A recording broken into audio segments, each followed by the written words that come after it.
Welcome to the Feisty Women's Performance Podcast. I'm your host, Sara Gross, Ironman champion, PhD in women's history, and founder and CEO of Feisty Media.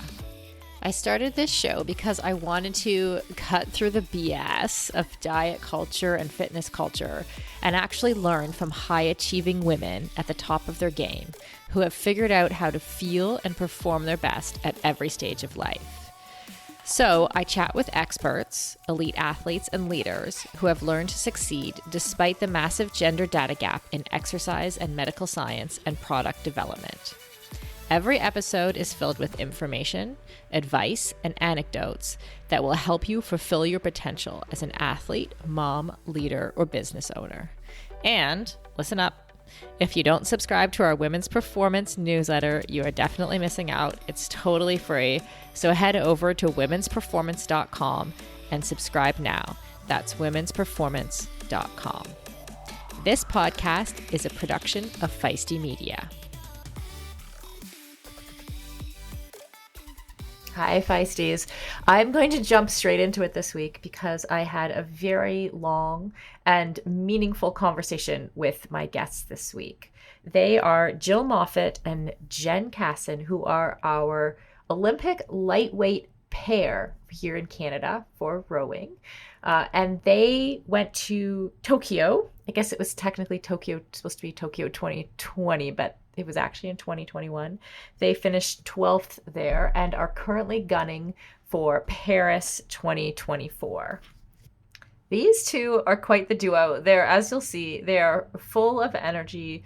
They never run out of interesting stories and things to talk about. Jill is as well as being an Olympic rower, Jill is also a freelance journalist. She's a director for Voice in Sport, and she is also a role model for Fast and Female. So she is a busy woman. Jenny claimed rowing machine world records in the 6,000 meter and 2,000 meter in 2019. So she is an incredible powerhouse. We talked about their training because, in the endurance world, rowing training is kind of well known to be grueling. So I talked about how they managed that, whether they used their female physiology at all or tracked it and whether it changed any of their training. We talked a lot about what it's like to train in a pair and together and try to communicate in a way that is productive and gets the best out of each other day in, day out. And then we had a long conversation about essentially surviving a very toxic culture and situation that was happening in rowing Canada and here in Victoria a few years ago with a coach who essentially, you will hear the stories, but essentially broke every rule of safe sport and kind of in the environment that was created that kind of supported that. And rowing is not the only sport. We've seen it. USA Gymnastics was the massive, story. But I think anyone who's been in an elite sports environment can relate, or even, honestly, I think even in corporate environments or sub-elite sport environments, I think we can all relate a little bit to the stories that they tell. So super interesting. And then at the end, we sort of talk about how they now identify what a positive culture looks like, what to look for. So big thank you again to Jill and Jenny for being so open with this conversation. And I hope you all enjoy it as well.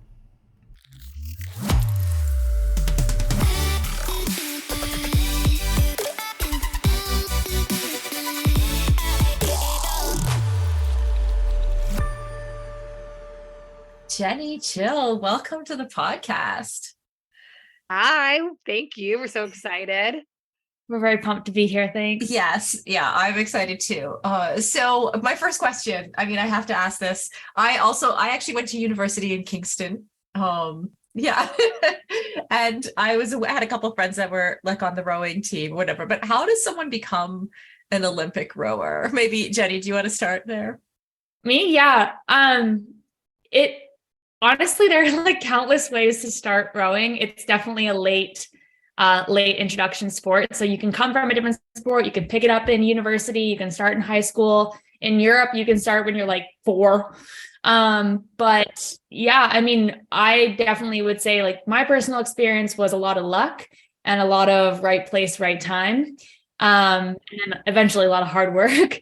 But I got into rowing because in high school, I got stress fractures because I was a track athlete, and puberty and track and field did not intersect well. And so a lot of weight on me gave me some stress fractures. And my rowing coach was a teacher, saw me and was like, come try it. And I hated it. And then I kept doing it because I liked my teammates and I had fun and I stuck with it. And then we have this a test in rowing. It's like you do a 2-kilometer test or a 6-kilometer test, and there's sort of a like on the erg, like on the rowing machine, like someone would use in a gym. Yeah. Yes, exactly. Those exact machines. And we use those as kind of like a universal equalizer measuring a raw strength, I would say. So I did a 2K test, submitted it, didn't know what I wanted to do after university, but I got a scholarship offer, went down there to University of Tulsa. Sorry, I should be clear where I went, and rowed there. And then fast forward a couple of years, submitted another 2K to the national team through this program called Radar, which is how they scan basically who's doing what in the country. Got on the team and stuck around since then. That's my story. But you broke some records on the erg. Am I right about that? Yeah. In 2018, I broke the 2K record. And then in 2019, I broke the 6K record, which was pretty cool. Never really thought I would do that, but it just sort of happened. And then, it's awesome that I was able to do that, but I'm working every single day after those tests to put it on the water. And that's the hard part. Yeah. We have a saying in rowing where it's the erg doesn't float, and I'm like the testament to that. So yeah. Nice. I love it. Okay, Jill, what about you? How did you get into rowing? Yeah, I'm a bit different, but it's like a pretty common story in rowing. Like Jenny said, it's a late entry sport. So I didn't start till university. In Canada and the States, they do a really good job at having like novice programs or walk on in the States, where rowing is like one of those really good sport transfer things. So if you're a good cross country skier, runner, cyclist, cyclist, it's very easy. Like those cardio bases, it's really easy to transfer over. And you can pick it up later. So I did a lot of running in high school. Like my claim to fame was I made it to OFSA once for steeplechase, and thought I was the best runner on planet Earth, even though I don't think I was top 15. But then also loved cross country in high school, but then I wasn't super good. I enjoyed it, but I wasn't medaling. We had a really fun team. And so I thought, oh, that's like the end of my running career. I'm not going to do it in university. And then I ended up kind of serendipitously trying out for the novice rowing team. I got approached at a gym with my friends just to try out for their novice day. And I ended up being like the last person to make it, but really, really enjoyed it. I really love the team environment. I went to Western University, so it was nice to feel being from a small town, having a place in this really big university. And rowing is one of those sports where you can pick it up late and you can it's like the work that you put in is what you get out of it. And so I found that my fitness really transferred over well, the lessons I had from running, and we had a really great coach in high school. So all those kind of like lessons we learned really helped. And then it was, one of those things kind of just went to the next. We have a really great system here in Canada. Rowing's a very small world. So you know what the targets are for the indoor rowing machine for certain levels. And as you hit them and then you race, Canadian University Rowing Championships, if you want to pursue the under 23 team, those options are there of how to make it. So they make it very clear. And then one thing led to the next. But me and Jenny, I don't know, Jenny, I think I can speak for you. Growing up, I always loved the Olympics, but I never was someone who was like, I'm going to find my sport and go to the Olympics. I was never someone who was like, oh, I'm so naturally talented, I'm just going to find something that works for me. I'm not naturally talented. I'd say I obviously have a good amount of natural talent, but I'm someone who likes to work very hard, and same with Jenny. So I feel like we both found a sport a different way that really, it paid off. So I think for both of us, the right things kind of happened very naturally, but I think both of us never set out. I didn't touch a rowing oar and go, wow, I'm going to go to the Olympics one day. I was like, I just want to have my friends and go to like the end of year party and then maybe do the next team. So yeah, it's pretty cool. There's a lot of people on my team who are very similar, who started rowing in university. One girl on our team started rowing at like 30. So it's never too late if anyone's 30. Yeah. Yeah. She was a hotel Wow. manager and then she ended up winning a gold medal at the Tokyo Olympics. Yeah. Hotel That manager. is wild. Yeah. Andrea Prosk. She was incredible. But yeah, you can really enter from any age.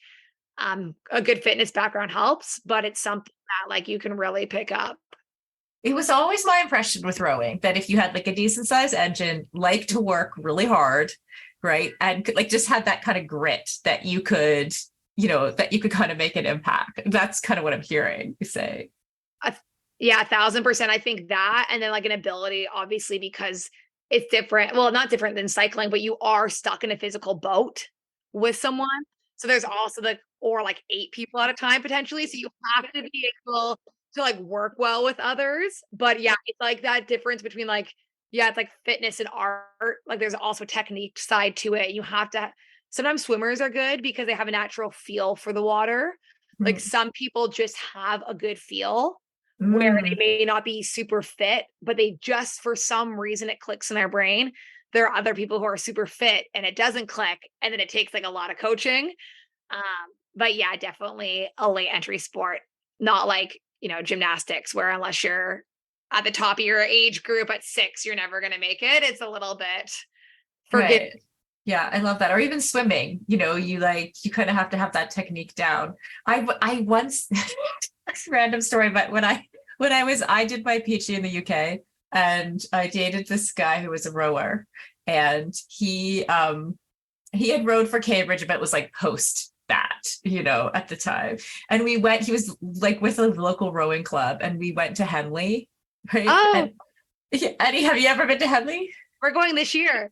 Oh, you are? Okay, so cool. So he said to me, he was like, and like, they all dress up and the women wear like hats and he was like, I don't know how to take you. Like, I don't know how you can come watch. Like, he was like, are you going to get a dress and a hat? Like, what's going to happen? So it's probably changed since then. This is like 20 years ago. No. Exactly. Yeah, they have like rules. Me and Jenny are in this right now, but we're trying to buy dresses. It's very like prim proper. There's strict rules, like no slit above the knee. Jenny looked into the rules the other day, but yeah, they won't let you enter. Right. If you're not, and the men have to be dressed a certain way as well. It's very, yeah, maybe not super inclusive and not super diverse, but it looks like it's going to be fun. Oh, it would totally be fun just to see. Well, it totally was fun just to see. But he ended up getting me like an athlete pass. So I had like a little tag on my shoe that said athlete, because he's like, well, we can pass you off as a lightweight rower, but you cannot do the other spectating thing. And then it was funny because like I remember we had figured it out that like the amount of, I forget how long his race was, maybe a couple K. 2K, yeah. 2K? Yeah. His race, the speed they would go in their boat, I think they were a 4, was like the exact speed of my like top end run speed. So we decided I was going to try to get a photo of the beginning and the finish line. And I was like sprinting my ass off, like trying to get to the finish line in time. And I smacked right into like Matthew Pinsent, who like, and you can imagine it was hot. Like it was his, like my face was at his stomach level. Like it was like, big guy. He's a big dude. Yeah. And I was like, sorry. And that's why I missed the finish line. Oh my gosh. He probably was like, that sucks. Can we go say sorry to him? Can we just go say hi? And he was with James Cracknell and I was just like, it was right after there. I think it was like Matthew's 3rd Olympics. I don't know how many he went to. They're kind of like OGs.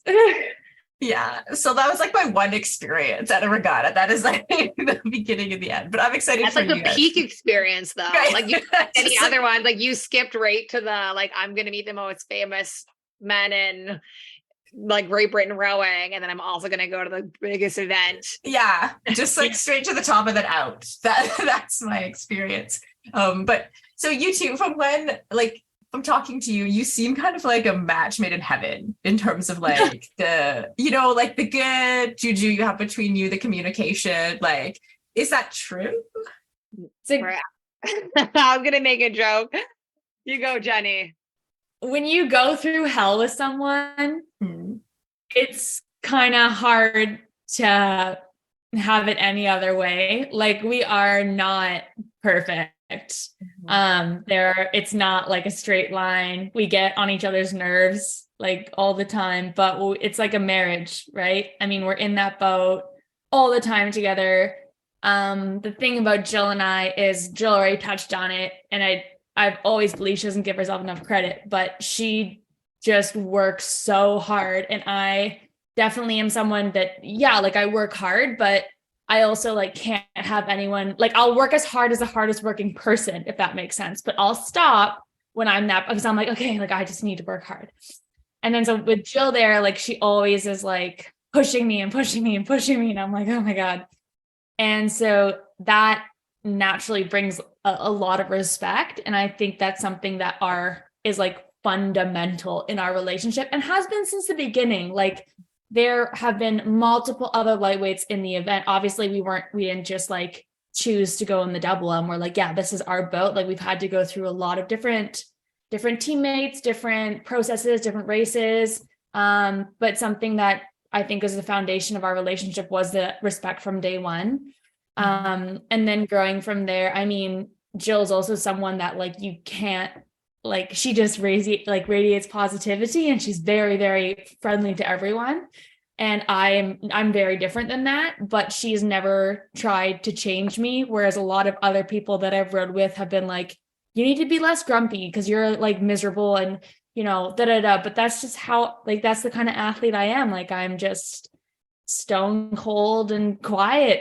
Like, yeah, I'm a hothead for sure. But Jill's like found a way that she brings that out of me in a really positive way. And I had never had anyone else be able to do that for me. And so that's like inside the boat that it works really well. And let's be clear, we've had to do a lot of work, and there have been times where we were not getting back on that water. Actually, there was one time that we were so mad at each other. So we were out on the water. We did like probably like an hour and a half session where like in the boat, if you're not on the same rhythm in a double, you just fight each other. So like one person's doing one thing and the other person's doing the other thing. And it is terrible. It is like a tandem bike, and someone's riding backwards and you're trying to go forwards, and someone's like, it is awful. And so we had a row like this, and we were just like, when you row with someone for so long, you can feel their energy. And both of our energies were like, I'm going to kill you. And totally we hadn't talked. And then we were like going into the dock. We were both pissed. We were both going to leave, just like so angry. We get to the dock, we flip in the water. We had never flipped. All of a sudden we just flip in the water. We start like hysterical laughing. We're like, this sport is so dumb. Like, what are we doing? Like, in absolute denial of the fact that we were just about to kill each other. And it's just like moments like that I think are unique in like our relationship specifically. And yeah, going back to what I said at the beginning, like we've also been through hell together, and that takes like years of your life. So when you've been through that, it's hard to ever think of someone that's been alongside of you, I would say. And at the end of life, then yeah, pretty much my partner. Yeah, I think for us, it's like interesting because with rowing, the way it works in Canada is like you don't pick your partner and decide, oh, we're going to train this event and then we'll qualify on our own. Like we're in a centralized training program. So you know, you have a group of people in this program, and then you hope to be selected into the boat. So there's been times where, you know, we haven't been in the boat together, times where we have. So that relationship always depends on both of us making the boat. So we don't pick like, oh, Jenny, you're my partner for the next 3 years, and I'm going to row with you no matter what anyone else says. Like at the end of the day, we don't have that control. So like if I make the boat, you want to be with like the fastest person. And through a lot of hard work, Jenny and I have ended up in that scenario together a couple of times. And, we've always, because we met each other probably back in 2017, when I was on the senior team and Jenny was coming up, and we always really clicked off the water. Like, I think we're similar interests. We talk the same. We can talk a lot. We're both excitable. So I think we automatically clicked right away. But yeah, Jenny is like, we definitely get along very well. But yeah, it is, anyone who's like in a 2-person boat totally gets it. It's like, it is almost as if you're in a marriage, because you spend every day together. Their mood is your mood. If it's just, you really have to find a process that works when you're spending so much time with one another. But it definitely helps when you generally get along and have interests outside of sport, because then we're friends outside of sport, right, as well. Yeah. And so are you qualified already for Paris, or are you still in that process? Yeah, we're in that process. It's for us, there are 2 opportunities to qualify. It's funny because it even in our event alone, it varies. So there's like Pan Am qualifiers, but we can go to those. That won't give us a bid for the Olympics, but it will give a bid for like other countries. So we're not included in any of those external qualifications. So there's like, correct me if I'm wrong here and correct me if I miss some, but there's like European, or there's a African qualifier, a South African qualifiers of Pan Ams, and then I'll jump in. The Pan Ams is a different thing. What's it called? The South African one? It's the African qualifiers. So what we'll have like a world championships the year before the Olympics. And then everyone shows up to that world championships to compete for a spot for the Olympics. And for our event, it's top 7. So say if 20 countries show up, only 7 countries qualify for the Olympics. The Olympics are a lot smaller than a world championship. It's like a quarter of the people. There's only 7 boats in your only category? 7 boats, and then they'll do 7 boats, and then the next year they'll take top 2. They'll take top 2. But this is where it gets tricky, what Jenny was saying. So in order for the Olympics to meet its mandate of being diverse and having different continents all be able to compete, and not just the top 7 rich countries, that what they'll do is they'll do top 2 from the African qualifiers, top 2 from the like American qualifiers, but we don't count us in the States unless you have no boats that qualified, then you can go to that one. But typically the United States and Canada qualifies a lot of boats at the normal world championship. So it's more for Chile, Brazil, countries like that. There's a European one that'll take the top 2 to Europe. And then we'll go to what's called like a last chance qualifying regatta, where any country can go to that one. And then it's top 2. Right. So it'll be like top 7. And then usually the 2 more at the general one. And so usually it's like top 9 to 12 are the top countries. It's kind of confusing, but it's weird that way, but it ensures that there's representation from every continent at the Olympics. With other boat categories, it's different qualification spots. So for instance, like the men's or the women's double, it will be top 11, I believe, from qualification from this year's World Championships. So that gets really crazy because in our event, if you're in the B final, you're racing for that top spot. But in the heavyweight double event, if you're in the B final, you're racing not to get last. And I don't know worse. Yeah. Like it's those races are mental. Like honestly, at World Champs, like those are kind of the races to watch because you have people fighting for their lives. It is crazy. And then like the 8s too. I mean, there's so many less 8s. Just obviously because it's 8 people to fill a boat. And so they are top 5, I believe. That qualify. So yeah, it gets crazy. And then, and in the Canadian context, you 2 have been chosen to be the lightweight doubles boat. Is that, or are there other lightweight doubles pairs that you're also like fighting for position? So right now, Jenny and I are the only senior lightweight women in the program. There's just the 2 of us. So right now we're selected into the double for World Cups. And then they'll do possibly another intake for World Championships. So Right now it's Jenny and I for the World Cups, and then we'll be reconfirmed for World Championships if we're both healthy and make the boat. But yeah, we all train in the same area. Right now it's just Jenny and I in the program.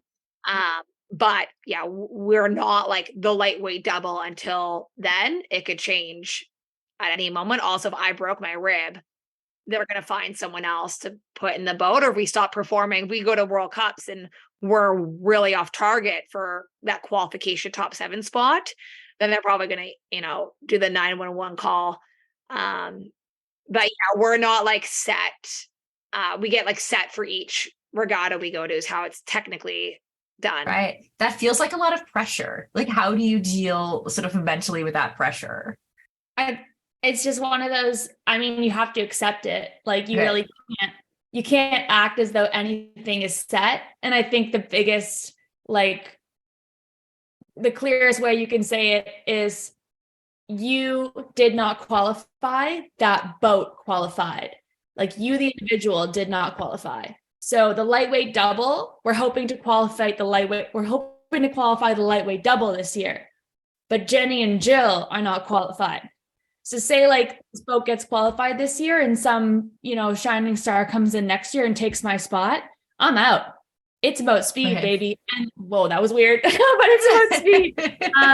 So that's what it comes down to. And ultimately, like, if you really have to think of yourself as a competitor and as a racer. And at the end of the day, like, we're all racers. We're all trying to go as fast as we can. And if someone is going to come into that boat and be faster than me, and that boat can go and be faster than be faster without me in it, that's the way it is. So like, you can only control what you can control, and you really have to accept that, but you have to, put your best foot forward every single day, because nothing's guaranteed. I think rowing's like that though, in general. Like, even in university, like, there's always like seat racing, or you're always kind of getting checked. And so I think it's kind of naturally baked into the process. There's always going to be selection. It's kind of what is expected. I think there's obviously been a bit less pressure for me and Jenny this winter because it's just been us.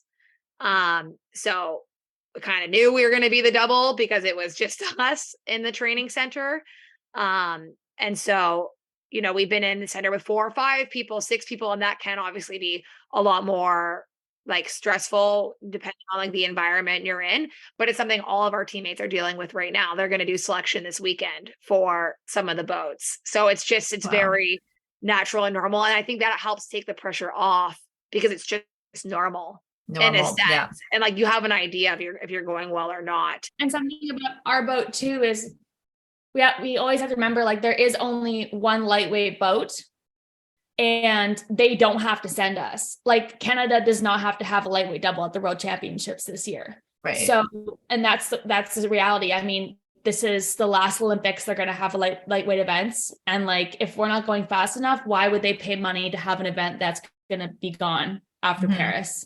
So that added pressure and that added need to prove ourselves helps stay motivated when there's no one else in the center. But also, like, that is a reality. Like, if we do a speed check in May, which we're doing, I believe 11th and 12th of May, where we're doing a 2K and seeing how fast we can go compared to the rest of the team. If that goes south, tough questions will have to be asked about whether or not it's worth it. Because like every other sport in Canada, the budget's tight. You're going to cut your losses if it's not going to end up on the podium.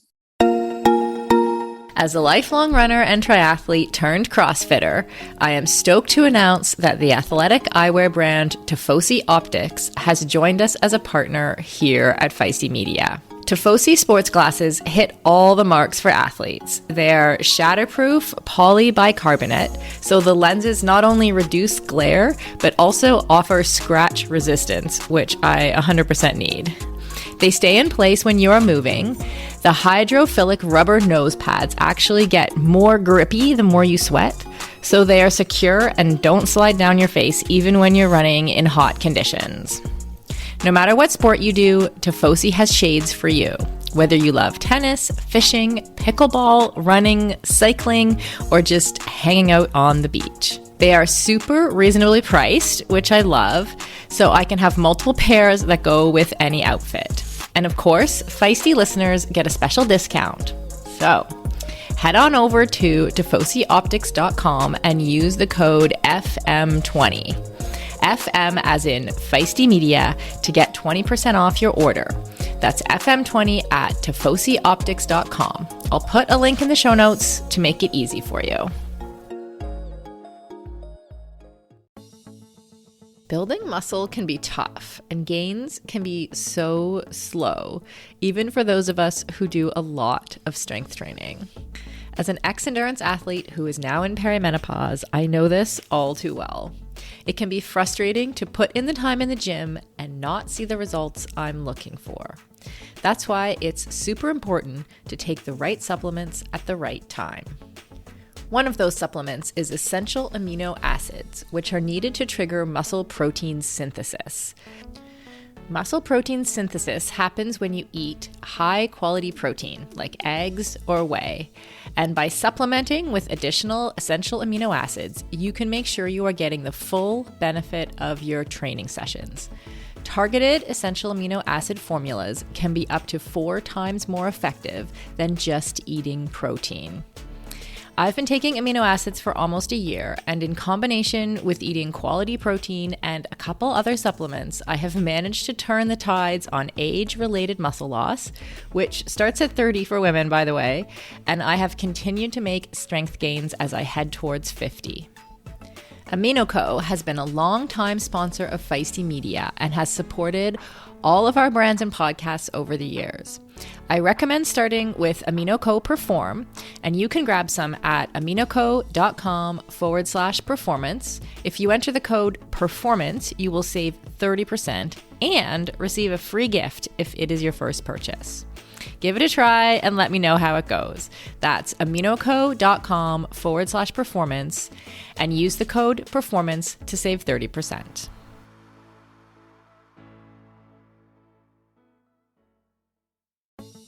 For decades, running shoes have been researched, tested, and designed for men. Brands have relied on the shrink it and pink it approach to sell male shoes to female customers. That's why we are so excited to be working with Hedas. Hedas designs athletic footwear for women that elevates performance, safety, and style.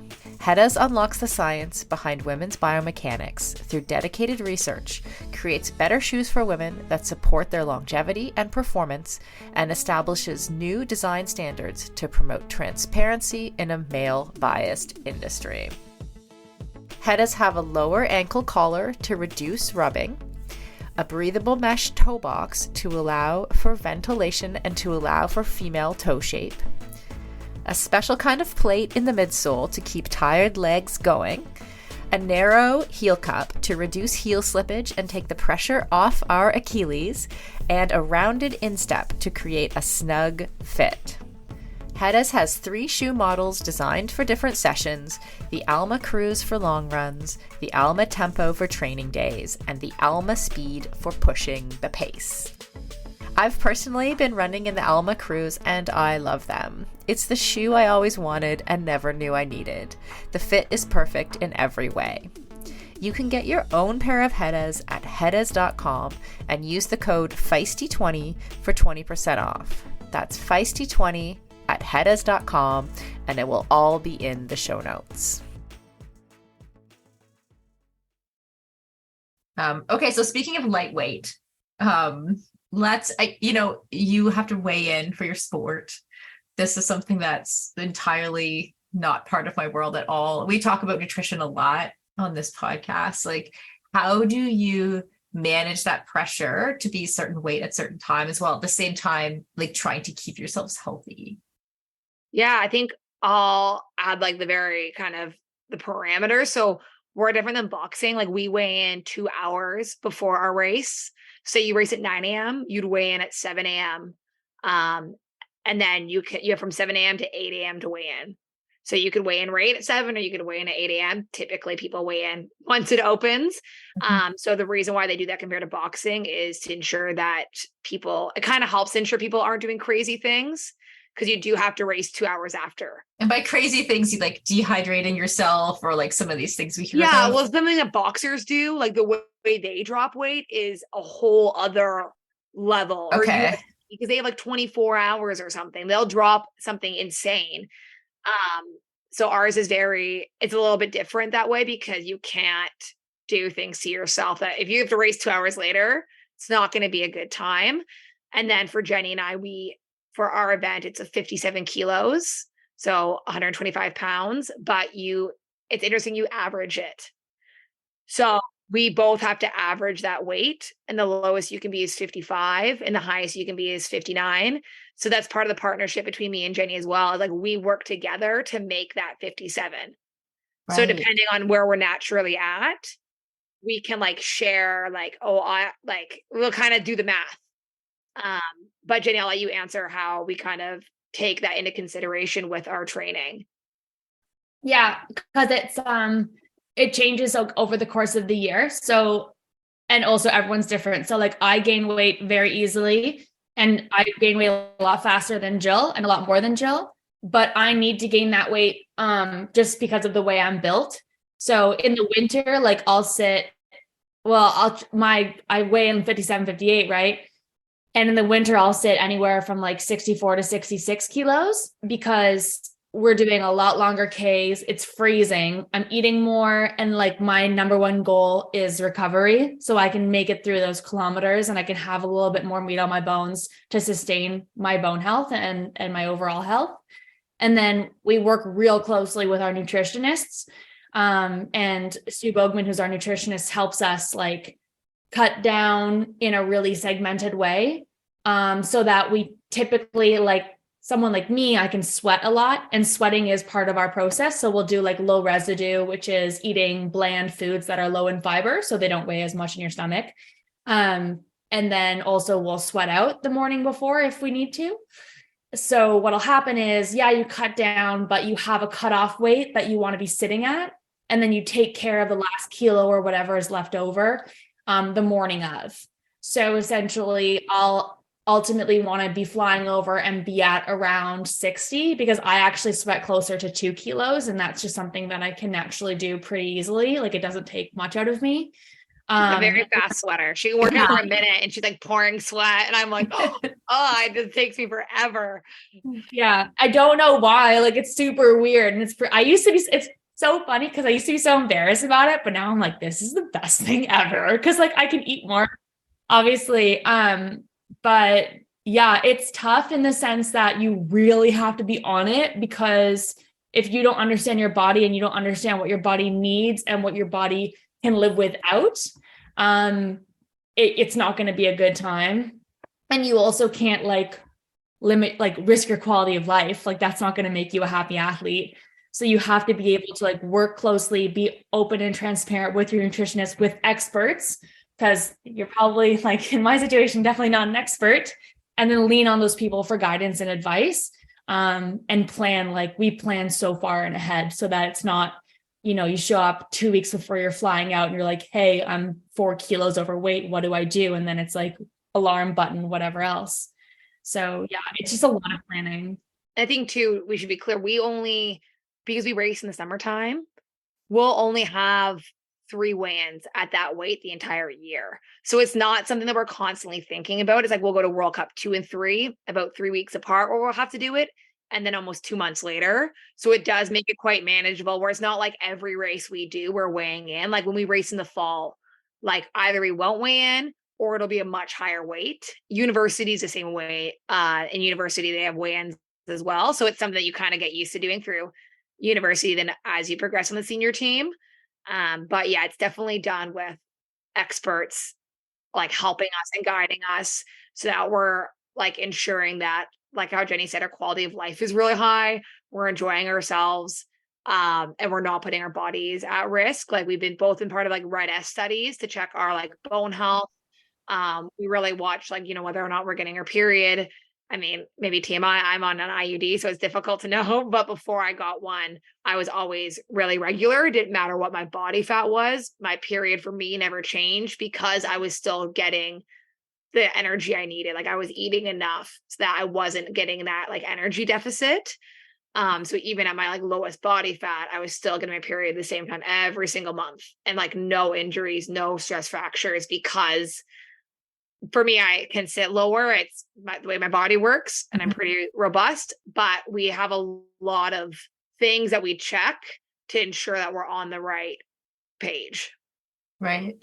And also like that kind of brings up for me, like in recent years, we have a little bit of information now about like how, for example, like our menstrual cycle can affect us in training or in racing. Are there ways that you kind of track your cycle and use that to decide your training? Or is that something you don't do? You're like, I'd rather not know, I'll just push through. And there's two of you too, right? So like, it's like, I don't care if you feel like crap, we got to go today kind of thing. Like, how does that all work? I think because of the limited science that we have on it, it's more at this point in time about, yeah, this sucks, but like do what you can with what you're given type thing. I mean, I'm like, my period is regular until around weigh time, and then it will tend to go away and then come right back. That's another reason I definitely always gain weight after, is because I want that period back. But I know for sure, like, I would say a week before my period, I start to have like way more cramps, and I'm like way angrier, and I'm like all those fun emotions that happen. And so I think because I don't have an understanding of the science and we don't really focus on that, we focus a lot more on MOXIE, so oxygen in our blood, testing for lactate, just sort of basic biometrics that sports science use. But to answer your question, clearly, no, we really don't rely on any of our period information. I track mine monthly and note my symptoms, and I'm aware of that. Like, I know when I had to whip out that heating pad. But other than that, it's something I would love to know more about, and I would love to know about what the soccer team did. But yeah. Yeah, I think the only decision I've made on it is I wasn't on birth control because I knew that I was so regular. So for me, it was a good check to ensure that, like, as I was making weight, I was like, okay, well, that is a sign that like clearly my body's functioning. But then I wanted to go on birth control in 2020. And a part of the conversation we had was what kind, like an IUD, birth control pill form. And it was actually recommended to us. And maybe I'll get you to fact check just to ensure it's up to date science, that like, birth control could potentially lower testosterone in some cases. We have very little. We got our testosterone tested. I wish we had more. It's quite low, but that was like one of the things they're like, oh, usually we just recommend actually an IUD over birth control for that reason for athletes. So I picked the IUD, and also I thought it was weird. I was like, oh, I kind of like having a period. I don't like the idea of manufacturing the fact that you don't get it. I think that's kind of weird, but haven't looked back. And for me, I didn't realize how bad my period cramps were, because I would get such bad cramps, and I would tell Jenny like, oh, it hurts so bad. And the second I started like my IUD, I didn't get that anymore. And then the additional thing is, because we weigh in, it was also helpful to be on IUD because I wasn't getting that bloating from the period. So but interestingly enough, if you get bloated from period, you also sweat faster because you're bloated. Oh, I didn't know that. That's interesting. Yeah. And so it was kind of like that. The decisions around birth control and kind of did impact our conversations around weigh-ins. And another controllable factor was, oh, I know I'm not going to have with an IUD my full period, like my full blown period, the week of our world championships, and then be bloated. But in terms of using it for training, we don't have any direction yet. And I think still the science community is still trying to figure out. Absolutely. Yeah. I think what we recommend now is like to track and see if there is any difference. Like, so when I think about it, like one of the things I wish I had done is like, I knew that I was a little bit stronger or go harder in the follicular phase, than in like at least a late luteal phase. So, or right before I menstruated. And I wish I had just like got honest about taking that into account of like, maybe I could do like an extra hard session in that week or that training block, and then have an extra rest day or even a half a day, like when I was feeling crappy. And I feel like those little things. So it does sound like, just from what you described, like Jenny, you said, no, you guys don't do, but like, if you're tracking, I think there's probably things that that you don't even think about taking into account. It's like, it explains maybe why you're in a bad mood, for example, which I can see would affect in terms of what you talked about in your interpersonal dynamic, like that would knowing that affects it, right? Yeah, there was some sports science research where it is interesting though with the research as well, because they'll be like, oh, it only impacted about 1% of output. So it's not statistically significant, or, it's not that much of an impact. 1% at our level is a huge impact. 1% is the difference between sitting on 3rd place and sitting in 8th place. So I'm also interested too, like in terms of what is significant as an impact when we're doing studies. It's like when you're talking about like milliseconds, yeah, 1% is going to help. And if you can adjust the way you're training, that would be like huge. I know our teammate Kit, when she was cycling, she tracked her period, and she did notice like during certain stages, like she'd be 20 watts less or 20 watts more, and knew, okay, I just need to push through because my watts are going to be better or worse. I forget which one it was. So I do, I think it would, I'm very excited and jealous of maybe 15 years from now, the information that people will be able to glean. I think we're beginning to see a bit of it. And I think because we're in a 2-person boat, we can adapt if we're noticing trends. We haven't noticed any big trends yet in terms of what we're seeing, but I think it's something we're always watching. Yeah. It's like, it's to your point that like a 1% difference can be a huge difference for you. Right. So, and making those micro adjustments can help. I was gonna say, if the studies are being like done on, say, marathoners, like, oh yeah, like 1% better over a marathon. I'm like, 1% better for us is like Jill said, it's like 0.03 of a second is what we're working with. So yeah, totally. Okay, I need to ask you this because, we live in the same Victoria sports community, right? And I was aware like a few years ago, there was an issue with like, I don't know how to describe it, like a toxic culture situation with rowing. And we like to kind of talk about these things and be open. Can you tell us about what happened? Yeah, I don't even know where to start. So it's like it's something that kind of evolved over time, I would say. And it happened at different times for everyone. Everyone was affected by this person in our environment who came in after Rio and the Rio Olympics and came in and started to change things pretty aggressively. And obviously, if you're in a position of power, that has great consequences. And I think the way that person came in and normalized their behavior was the beginning of the end for our team. To have, when you say team, do you mean like I mean the entire team? Yeah, the entire team. Okay. When you have someone like that in the environment, they impact the sports staff, they impact the doctor, they impact the people who watch us row, like passengers on the lake. Like every single person is impacted by this person's actions or inaction. Or I don't know if inactions or lack of action, but they came into the environment and they picked and chose who would say yes to them. And if anyone fought his opinions or his thoughts, they were immediately dismissed for being an idiot or challenging him or not knowing enough. And because of the way that he carried himself, it was undeniable, and that he had some success early on. And Canada was in a stage of having no success for quite some time, except for the lightweight double in Rio. So we were just, I guess, hungry for performance. And as time went on, the expressions and explosions became worse.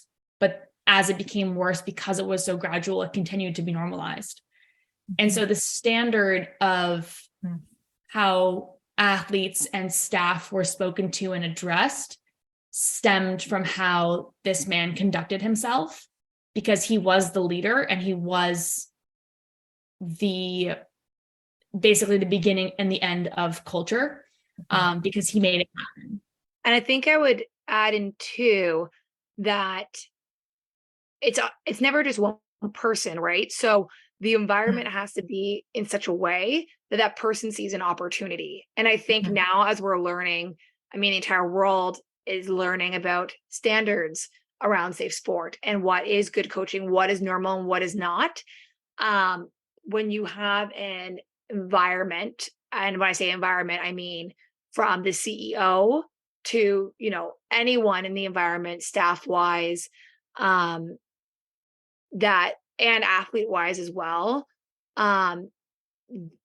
There was yet to be this change in terms of what we now know as to be safe sport and to be, old school coaching versus, coaching with, empathy and kindness, while also still being, holding that high performance. I think there hadn't been that awareness of that transition. And so rowing, I believe, is also a sport where we're like, oh, we're so gritty. And Canadian rowing had this reputation of character coaches or individuals coming in and really shaping a culture. And I think everyone likes to work hard, and rowing is quite a humble sport as well, that everyone kind of just puts their head down and does the work. And so I think this person came into an environment that didn't have checks or balances. So I think at times, we can frame it as one person, but I think it was an organization as well that was unable to handle people coming in. And then that got exposed because there hadn't, and I think now I'm, I think sport is in a very different place. I hope, at least for, it should be. But I think it is interesting as well that it can be a person, but it can also be an entire environment that allows for those things to become exposed. Yeah. And I think sometimes for folks who are outside of that high performance or elite sport environment, it's hard to understand the thirst for performance and for medals, that kind of that everyone shares in that environment. And that can kind of end up with a situation where lots of people are putting lots of blinders on about lots of things. And right. I kind of have it, while I understand that point, I do.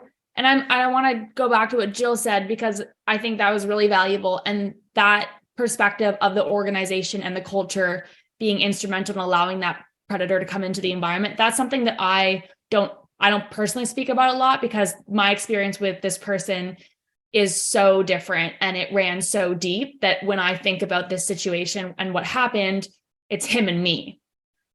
So I come at it from a very different lens than they let it happen. I come at it from this person, but they did let it happen. So that is what happened. But for me and my experience, it was never about medals, which is the very embarrassing thing, right? It was never there's so many things that led it to be able to last for so long.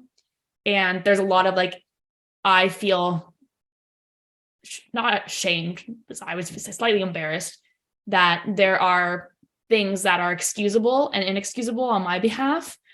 And things that are defenses in normal cases like this, she was a child, or I don't know, he preyed on her. It's very unique to my situation, in which I actually believed that we were best friends. And I actually believed that he cared about me as a person. And that is what sold me on following him blindly. And I, to this day, do not understand how it happened. I still don't understand why it happened.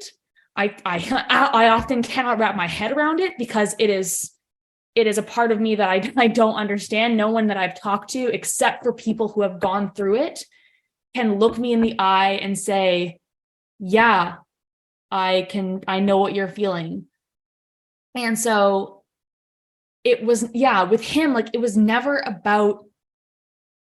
even about speed. It was about trust and loyalty and respect, and those big values that someone like me really, really freaking cares about. And I was totally willing to be if I just respect him more, trust him more, and more loyal to him, I will feel purposeful. So I think there's danger in the approach to safe sport to look and say, oh, well, they're coming in because they want medals and everyone's turning a blind eye for the sake of medals. Yes, that is true. But predators like him come in with varying tactics and varying goals. And I think his goal ultimately was to build relationships with people that had an army behind him. So no matter what he wanted to do, he could do it because he had a very loyal, select group of people that would throw themselves on train tracks for him. And he was very successful in doing that. And through that, oh, go ahead. No, I was going to say too, I think too, at times, Jenny, like the conversation starts around medals and getting your performance better. That's like a typical story you see is like, it starts with that, but then that's like the way they get in, because they don't start saying, I want to be your best friend, because you'd be like, I don't want to be your best friend. Like it doesn't start there, right? Like it happens over 4 years, 3 years, 2 years, where it's like a slow progression of them almost seeing, okay, how far can I go? And I think it can start with, oh, I'm just doing this to help you get better. And then the other things can begin to happen after that.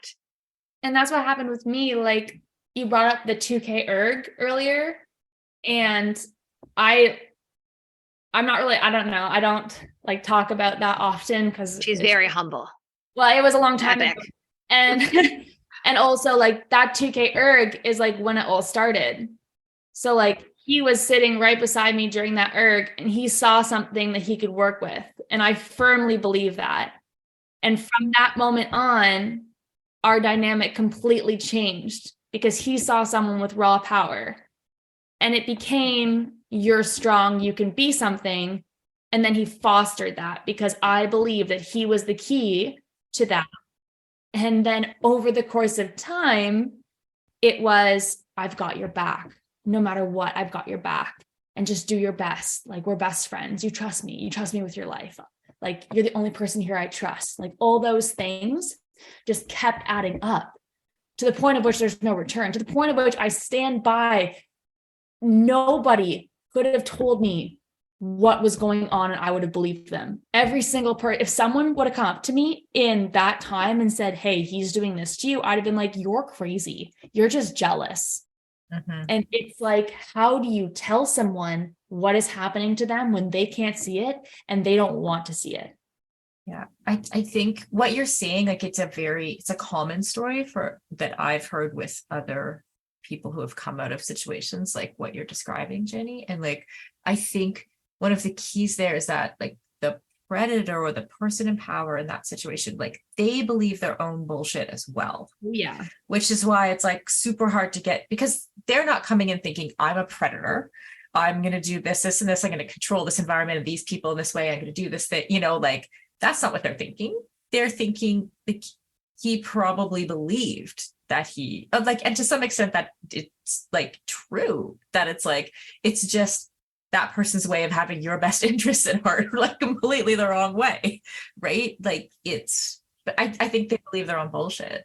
And I think as well, in a lot of these cases, we worked a lot with Allison Forsyth from ITP Sport, and she is like a good way of talking about it, as well as grooming the gatekeepers, because I think one thing that you read a lot and you see a lot in environments is that athletes are segregated from their families. They're in a training environment, or even if they're adults, it doesn't matter if you're 30 years old, you can still have this experience. You don't have to be 14 or 12. Like it doesn't have to do with your mental ability. I mean, there's other risk factors if you're younger, but there are adults in the room who are supporting the coaches and their decisions they're making. So that also makes it very confusing when there are adults that are there that are backing up the figures that are doing these things. I think it can be also troublesome because there are adults in the room and they all agree. So it can't be like, why would it be bad if our high performance director, all these, like, it's normal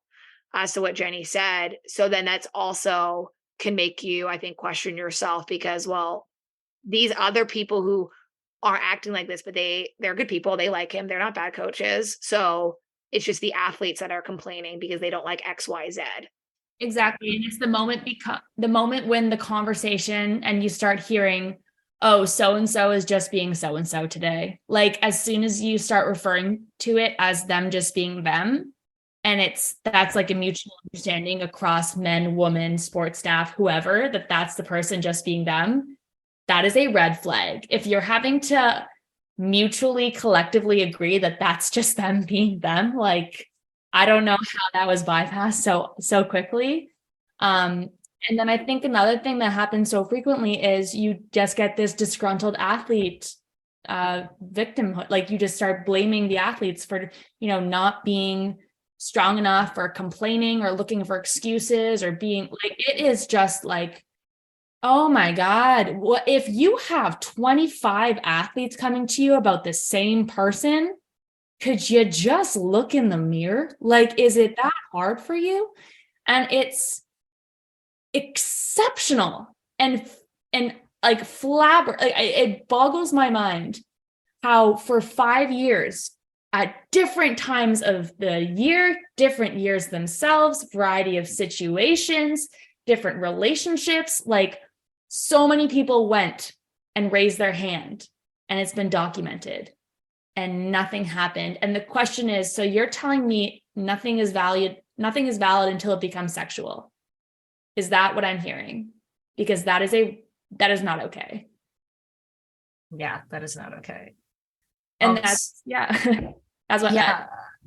My follow-up there is like, how did you all and your whole group of athletes, like, how did you get out from underneath that when people were speaking up, or what eventually changed? Well, I think there was two moments. He actually was fired before the Olympics out of the blue. Like then they wouldn't tell us why. We phoned someone to ask why.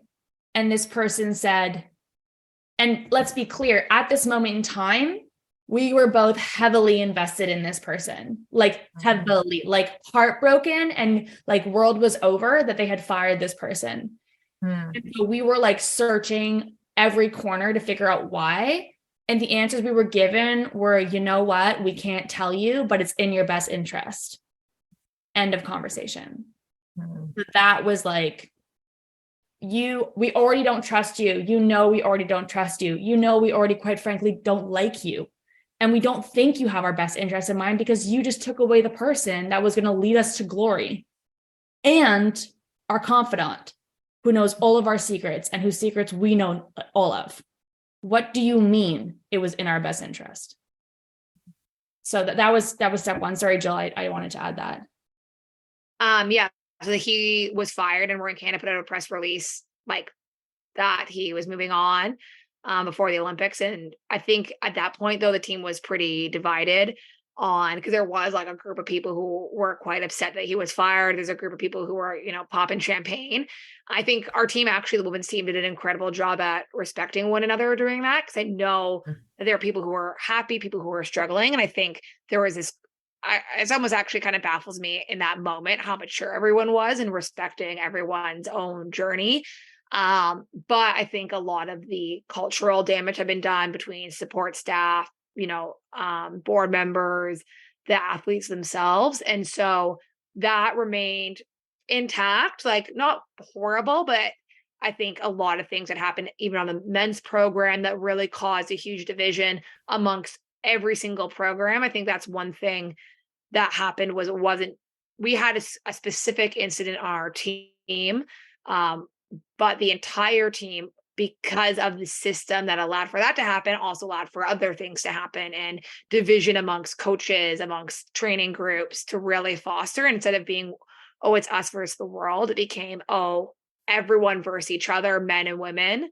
When it's just, we talk about this a lot in rowing, it's really misplaced competitiveness, and it can become personal. And then it wasn't until I'd say last year when Jenny shared her experiences with the entire team, with the team first, all the women who were on the Tokyo team, that then the group had a conversation about what had, and then I think other people also shared experiences which like we didn't think would have been possible. And then you kind of realize, oh, it's not just one person it's been multiple, it was a lot bigger than I think people kind of initially realized. And Jenny, I'll let you to speak to that. So that's there was an initial, that person got removed, but that didn't fix any of the issues, I'd say. And then it wasn't until Jenny came forward to the team that then there was, until we actually did any work around safe sport. We hadn't done any training around safe sport still. Oh, wow. We still had no education around it. Like nothing had really changed at all. Like the culture really hadn't been addressed until we really, I should say, like Jenny pushed it to a point in which they really had to address it. And since then we've done a lot of work. I really struggle in talking about this without getting very, very angry. Because I am angry and I'll be angry forever. And that's fine. I can live with that. Thank you very much. But when they dismissed him, it was very much like, done, problem solved, close the door, no issue here. Everything will all go back to normal. Okay, so let's break this down. Your back to normal is removing one piece from the bottom of the Jenga. That's what you're doing. That is what you are doing. And everything is falling down and you're just sitting back and hoping it'll, pick back up to whatever you expect it to be with no action. None. And that led up. So he left, and going into Paris, going into Tokyo, there was like this sense of relief from some of the team, like Jill said, that he's gone, but nothing was fixed. We were still all, and COVID obviously made this worse. We were all training separately. We were all bashing each other. No one got along. Like it was not good. And it was like, but we fixed the problem. And I had an opportunity to be by myself for 6 months after the Olympics because I got surgery, and I am like so grateful that I got the surgery for a variety of reasons. But the biggest reason was like there were a lot of dark moments. And one of those dark moments, I confided something in Jill about this person and what he had done to me. And she lost, like, she was like, what are you talking about? Like, he did not do that. And I was like, yes, like he did kiss me. And she was like, you need to do something. Like, she was like, holy shit, I didn't know that, because I had spent my entire 5 years like lying about like going to his house for dinners, going to his house for breakfast, like driving to the boathouse with him, like all these, buying presents for him, like all these things I had not told anyone because of this huge sense of not shame, but normal. Like it's normal, right? Like this is what we do because we trust each other, because we're best friends. Like this is totally fine. And then like, that is when just like the floodgates opened. And I was like, what is happening? And I couldn't walk. She had hip surgery. I had hip surgery. So this is round 2 of my hip. So I had to get the one done in October and the other one done in January. And this all happened in February. So I was like, I was on a lot of drugs. And I was living with my parents. Now I want to paint the picture of my parents. When you think of super cute, innocent, old parents, those are mine. Mom's 5'1", dad's like just hovering under 6 foot, like best intentions. Like everyone says their parents are the best. My parents are the best. Last thing I want to do is crutch over and tell them about, what's happened the past 5 years while their daughter's been on the other side of the country. So that was unfortunate. And Jill, was like, what else happened? And I just started writing. I started writing all these things that happened to me, like pages and pages of just like things that I was like, that was kind of weird. And then I just like started like basically throwing it everywhere. I remember writing it all down, looking at it and being like, whoa, damn, I'm messed up. And I was like, immediately, I'm never telling anyone about this. No one needs to know. Like, this is horrible. Like, I can never even like think about this again. Like, this is I am a horrible person, yada, yada. And but I did want to tell my coach at that time because we were all still in communication with him. So when he left, they didn't check if he was talking to people. They didn't check if he was still associating with us. He was still talking to multiple coaches on the team, multiple athletes on the team. Like he was still on the web because they had just left him. But we were FaceTiming all the time. We were calling all the time. We were texting every single day. And no one knew, obviously, because I had him saved under a different name on my phone, all that kind of stuff. And so we were just like floored. And then like I said earlier, I get angry really easily. And when I started talking about this, I got met with, shh, like, I'm sorry that happened to you, but let's just move on. And I had one person in power tell me that if I tried to come forward with this, like other girls were going to come forward with their stories, and that was going to be a really big issue. And that if like people started hearing this, like there might even be things such as like suicide. And that's when I lost it. And I was like, nope, not now, not ever. And so I was like, I don't really give a shit what you want to do. This is what I'm doing. And you can kick me out of the team. You can put me in the poster child for a disgruntled athlete who's trying to ruin lives. I don't care what you do, but this needs to be talked about because everyone there thinks that everything I see and everything they do, I send to him and I tell him, and they were entirely correct. And so I couldn't be on that team having my teammates think that I was funneling information and funneling gossip to this person. And I needed to make that clear. And I didn't care if they thought that I was lying. That wasn't the point. The point was that's what was the right thing to do. And so I met with the staff, and I needed Jill there the whole time because I was not okay. And she came with me every single step of the way. And I also had Penny Werthner, who was like instrumental. She's based out of Calgary, exceptional psychologist, helping me every step of the way because I was not strong in those moments. And I met with all the staff and I was like, this is what happened. And they were all like, yeah, we knew something like that was going on. Like we saw things. And like, it was a little weird. Yeah. Like I had one person be like, oh yeah, we saw you like get out of the car with him. But like, we just thought it was like weird. And like, so that was the response basically. And they got, I should add, there were a lot of staff members who were very, very upset. Oh, I want to double down on that. Mortified. They were not passing it off as it was okay. They were passing it off as they really, really didn't want to believe it was true. Because our staff at Rowing Canada and our staff at Pisces are some of the best humans I've ever worked with. And I will die on that hill. They are awesome, awesome people. And to have to look them in the eyes and tell them that that was happening and they were around was not fun. Because that was gut-wrenching. Like, I'm talking, I don't know if you've worked with any of them, but they are just like stellar. So that was step one. Then step two was telling the girls. And that was also not fun because there are some women on the team who are very strong and very strong-minded. And I also knew there was a lot of hurt on the team and I wasn't trying to hurt anyone further. But I didn't see bringing this forward hurting people more. I saw it as freeing people and bringing people closer together. And I really hoped that was the outcome. And I was met with like, oh my God, like we knew there were signs. We're so sorry. Like, and then I was met with me too.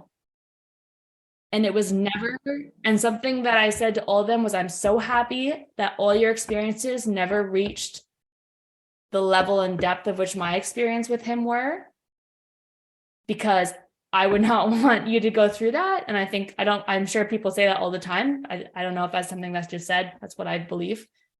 But the fact that this man did that to those other people and they like felt that it was just them too, or they told a couple of friends and then just like tried to forget about it. Like that was very disturbing to me. And I had never felt more proud to be associated with such, like, it's cliche, but such strong women, and like this immediate sense of just utter respect for the people that were around me. Like I didn't respect any of my teammates last quad. Nope. I didn't like any of them. I was terrible to be around, like not a good time. I always thought like our program was the best and like we were trying the hardest, and all this bullshit that was fed to me, I just ate up.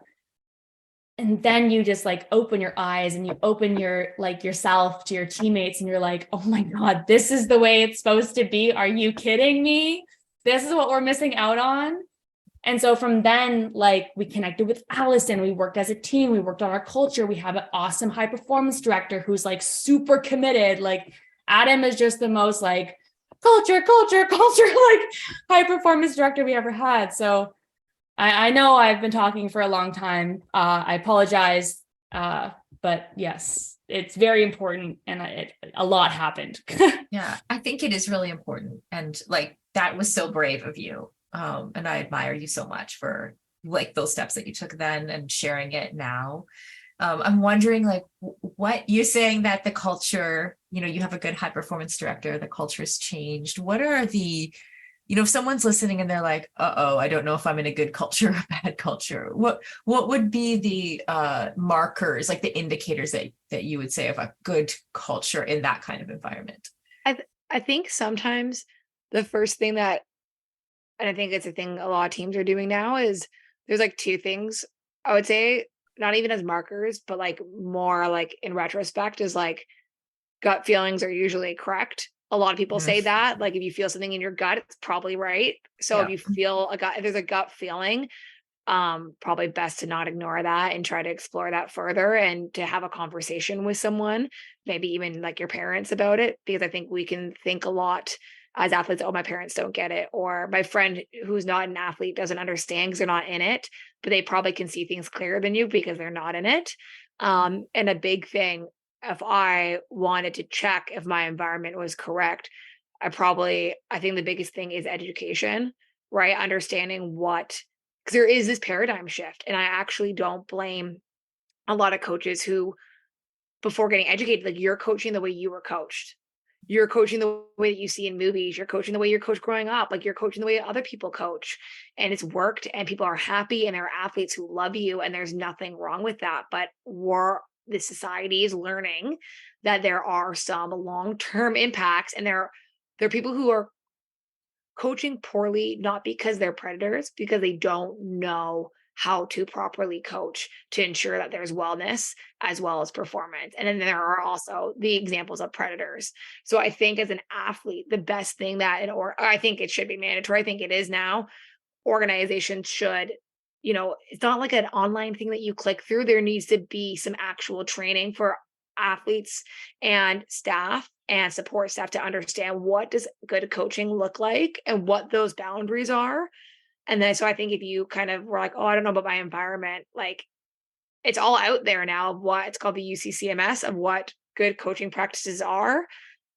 And you can go through that. And if things are crossing a line, like we used to use WhatsApp all the time as a team as a way to communicate. Now we only use Teams, Microsoft Teams, and switching to that makes sense because the rules, you should never be texting a coach.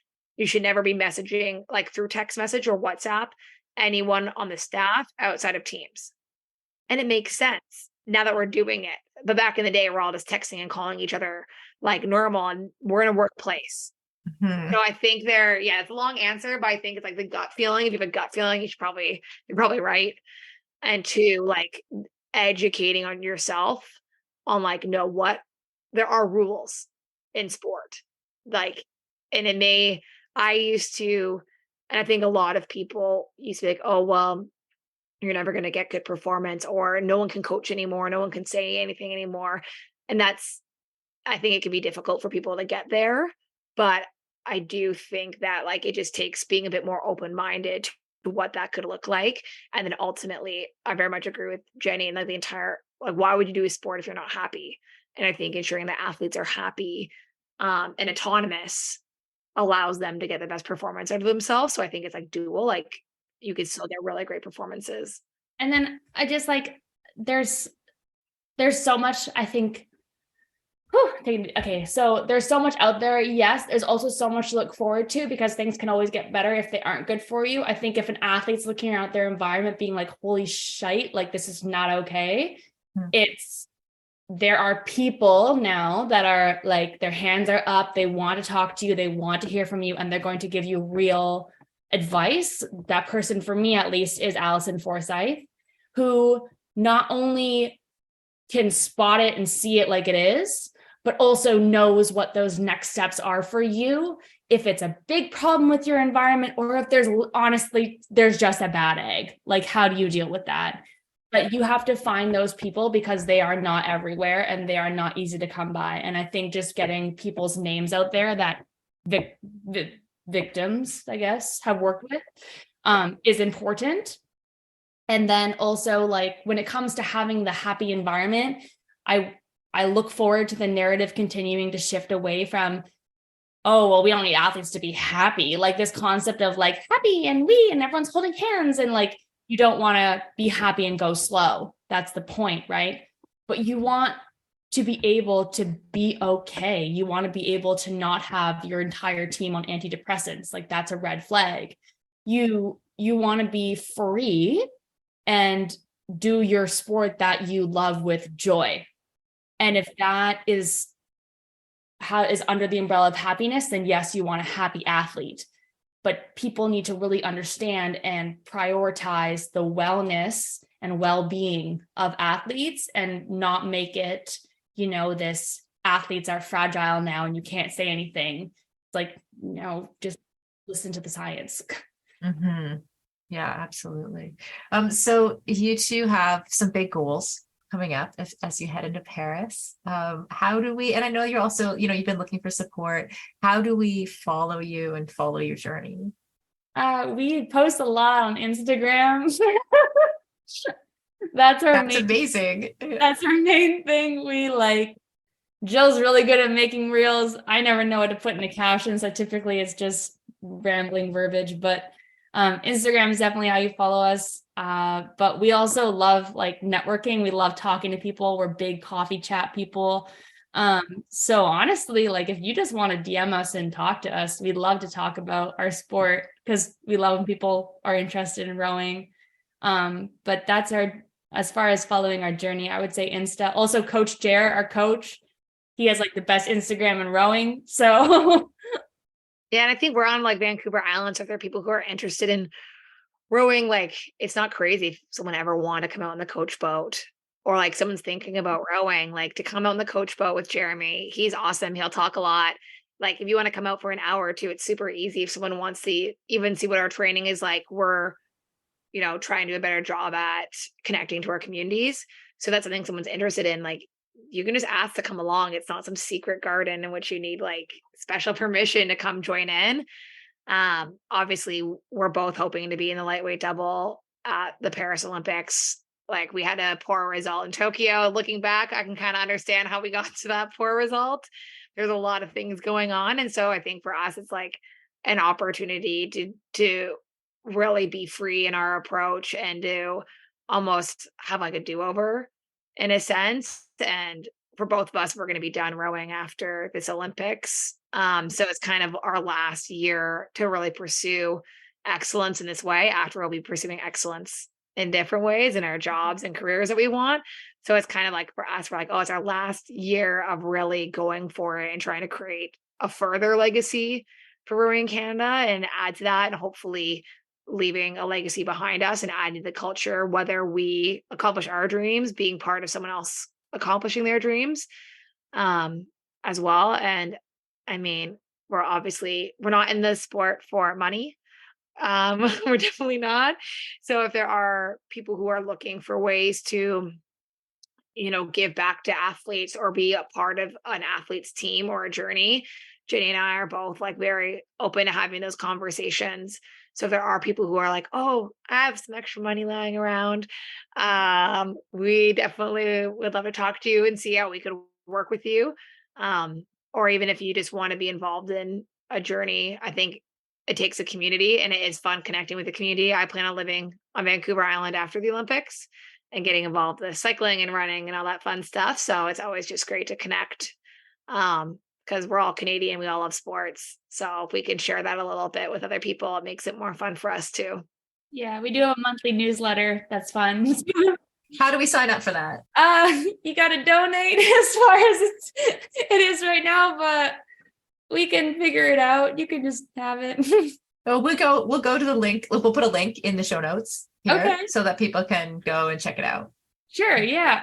Awesome. Well, thank you both so much. Thank you for everything that you do, for your openness in this conversation. Really appreciate it. So thank you so much. Awesome. Thanks. It's so fun. Thanks, Sarah.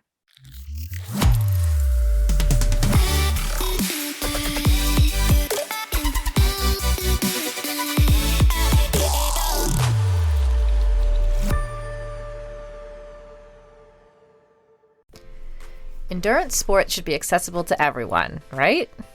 That's why we are so excited to be partnering with Motive. Motive is one of the fastest growing training apps in the world today, with thousands of amateur athletes signing up every month and a nearly perfect 4.9 star rating in the App Store. You are not a template, and your training plan should not be either. Prepare for running races, triathlons, cycling events, duathlons, or swim runs, however your season schedule shapes up, and get training written by some of the best coaches in the world in each discipline who know what it takes to help amateur athletes reach their goal on race day. The app takes the training written by those experts and then creates the most optimal training plan for your schedule, abilities, and goals. Plus, the training is fully customized to your race schedule, how much you can train each week, your current abilities, and the goals you want to achieve in your race. You can use the app for free as long as you want, or get all the upgraded features from the app for just $19.99 a month. But as a Feisty listener, you can sign up at mymotive.com and use the code Feisty for 2 months of full premium access. That's right, you get 2 months of premium for free. So you quite literally have nothing to lose. So head over to mymotive.com, mymotiv.com, and use the code Feisty, Feisty. And on a personal note, I know the founder of Motive, and he is driven to make triathlon and all endurance sports more accessible for the athletes who care about their performance, but who aren't quite ready for a full-time personal coach. If that sounds like you, definitely try the app for 2 months for free. You literally have nothing to lose.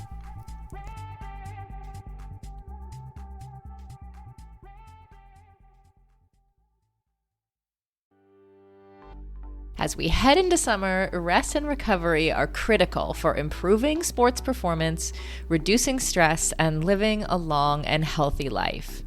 We should all invest in better sleep. So, think about the thing you lay your head on for 8 hours a night. If it's not exactly right for you, it can lead to needless tossing and turning, or worse, have you waking up with an unrelenting kink in your neck. My new Lagoon pillow has helped me improve my sleep immensely by pairing me with the performance pillow that has everything I need. So I personally was matched with the Otter pillow. Shout out to Team Otter, which I love because it has a gentle cooling effect. And I was able to choose how much stuffing I wanted in it, which is super important to me because I'm doing a decent amount of CrossFit these days and my shoulders are kind of creaky. So having a pillow that is stuffed just to the right height keeps my neck and head in exactly the right position and comfortable for the entire night. And as of fall 2023, Lagoon launched their 100% mulberry silk pillowcases. It's cool to the touch, buttery soft, and great for your skin and hair. You've got to go check out this pillowcase if you want to feel great and look great every morning. Waking up for morning workouts has never felt better. I'm refreshed and pain-free thanks to my Lagoon pillow. To check it out for yourself, go to lagoonsleep.com/performance and take the 2-minute sleep quiz to find your perfect pillow match. And then use the code PERFORMANCE for 15% off your first purchase. That's code PERFORMANCE at lagoonsleep.com/performance, whole 15% off, and the link is in the show notes. You can just click through there.